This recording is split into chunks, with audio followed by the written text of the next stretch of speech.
வாங்க ஃப்ரெண்ட்ஸ், இன்றைக்கி நம்ம வீட்டில் மத்தியான உணவு என்னென்னு பார்க்கலாம். இன்றைக்கி ரொம்ப வெயிலாக இருந்துச்சு. அப்புறம் திடீர்னு மேகம் ரொம்ப இருண்டுட்டு வந்துச்சு. அதுக்கு பிறகு இப்போ காற்றும் நல்லா அடிக்குது, மழையும் பெய்துக்கிட்டு இருக்குது. நான் இன்றைக்கி நம்ம வீட்டில் நல்லா சுட சுட வெள்ளை சாதம் ரெடி பண்ணிட்டேன். வெயில் அதிகமாக இருக்கிறதுனால சுரக்காய் எடுத்து சரி சுரக்காய் போட்டு சாம்பார் வச்சிடலான்னு சுரக்காய் சாம்பாரும் வச்சேன். அப்புறம் கொஞ்சம் துவையல் வச்சு சாப்பிட்லாம் போல இருந்துச்சு. அதனால் உளுந்து, காஞ்ச மிளகா, கருவேப்பிலை, கொஞ்சம் சீரகம், பூண்டு எல்லாத்தையுமே வறுத்துட்டு கொஞ்சம் புளியும் உப்பு வச்சு துவையல் அரைச்சிட்டேன். இன்றைக்கி நம்ம வீட்டில் சுட சுட வெள்ளை சாதம், சுரக்காய் சாம்பார், உளுந்து துவையல், அப்புறம் கொஞ்சம் மோரும் ரெடி பண்ணேன்.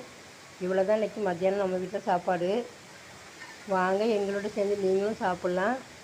இந்த வீடியோ பிடிச்சிருந்தா மறக்காமல் லைக் பண்ணி சப்ஸ்கிரைப் பண்ணிடுங்க. நீங்களாம் சாப்பிட்டாச்சா?